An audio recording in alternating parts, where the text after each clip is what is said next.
দধিয়াৰ দুখ কোনে বুজিব এয়া দধিয়াৰ দৃশ্য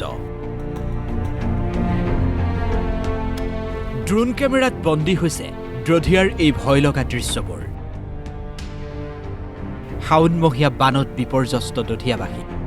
যি দধিয়াত ভূমিপুত্ৰসকলে বাস কৰে সেই ভূমিপুত্ৰসকলৰ অৱস্থা আজি এয়া ডিব্ৰুচৈখোৱা ৰাষ্ট্ৰীয় উদ্যানৰ লগতে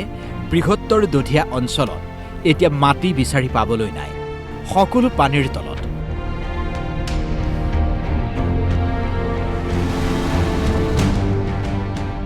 গৃহবন্দী হৈ আছে বহু পৰিয়াল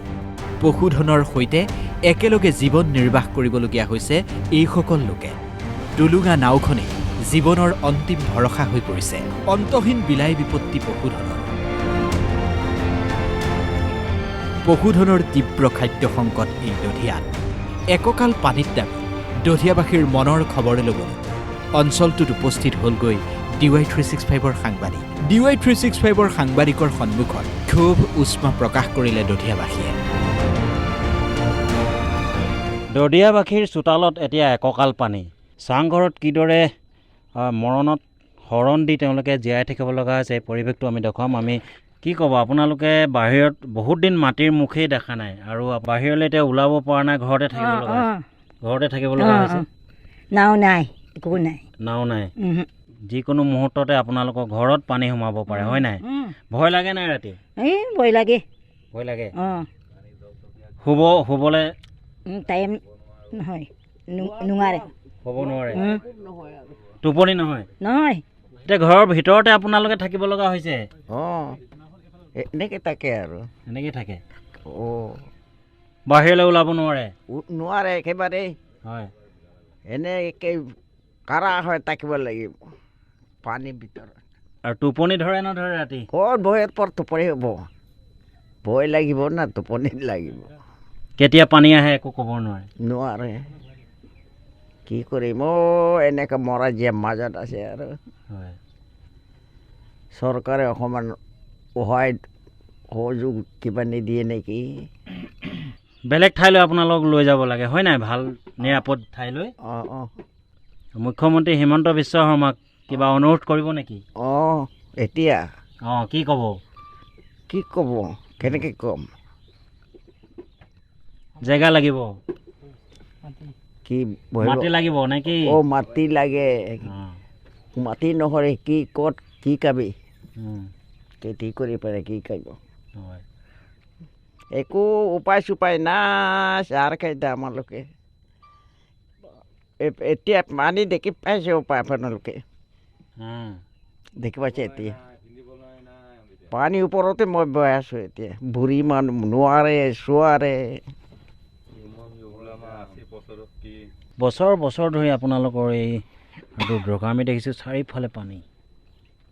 কি ক'ম এই আমাৰ দধিয়াৰ যন্ত্ৰণাক প্ৰকাশ কৰিবলৈ আমাৰ ভাষাই নোহোৱা হয় কেতিয়াবাই বাৰে বাৰে বিশেষ একো বিকল্প নোপোৱাৰ কাৰণে আজিৰে নহয় এই বিষয়টোক লৈ আমি যিধৰণে দধিয়াবাসী ৰাইজে কষ্টৰ মাজেৰে জীয়াই আছে সেই জীয়াই থকা সমস্যাক লৈ অসম চৰকাৰৰ জনপ্ৰিয় মাননীয় মুখ্যমন্ত্ৰী মহোদয়দেৱক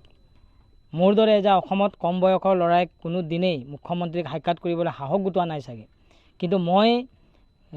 যেতিয়াই মুখ্যমন্ত্ৰী ডিব্ৰুগড়ত পদাৰ্পণ কৰে তেওঁক লগ নাপালে গুৱাহাটীলৈকে তেওঁৰ বাসস্থানত গৈ মই তেওঁক সাক্ষাৎ কৰোঁ একমাত্ৰ বিকল্প আশংকাক লৈ জীয়াই আছোঁ দধিয়াবাসী ৰাইজে অসমৰ জনপ্ৰিয় মাননীয় মুখ্যমন্ত্ৰী হিমন্ত বিশ্ব শৰ্মাৰ ওপৰত তেওঁৰ ওপৰত আমাৰ আস্থা আৰু বিশ্বাসো আছে ইতিমধ্যে তেওঁ 1206টা পৰিয়ালৰ ভিতৰত 374 গৰাকীক পুনঃস্থাপন দিয়াৰ প্ৰতিশ্ৰুতিৰে তেওঁ প্ৰতিশ্ৰুতি পালন কৰিছে ডিব্ৰুগড়ৰ বগীবিলে এখন ঠাইডোখৰত পুনঃস্থাপিত কৰিছে কিন্তু তাক লৈ পেলাইও আমি সুখী নহয় যে কাগজে পত্ৰ আমি ইয়াৰ সমাজকৰ্মী হিচাপে দেখিবলৈ পাইছোঁ কিন্তু অকল 374টা পৰিয়াল নহয় ইয়াত 1206টা পৰিয়াল আছে তাৰ বেলেঞ্চখিনিও পুনঃস্থাপন কৰিবৰ কাৰণে আমি চৰকাৰক দাবী জনাইছোঁ ইমান দিনে বানে বিপৰ্যস্ত কৰি অহাৰ পিছতো এই দধিয়াত বাস কৰা ভূমিপুত্ৰসকলক পুনৰ সংস্থাপনৰ ব্যৱস্থা কৰা নাই চৰকাৰে বছৰৰ পিছত বছৰ ধৰি এওঁলোকে প্ৰতিটো বানত এনেদৰেই জুৰুলা হৈ আহিবলগীয়া হৈছে সেইবাবে DY365ৰ কেমেৰাৰ সন্মুখতো আৱেগিক হৈ পৰিল দধিয়াবাসী নেৰানেপেৰা বৰষুণৰ ফলত ব্ৰহ্মপুত্ৰ আৰু ডিব্ৰু নৈ ভয়াৱহ হৈ পৰিছে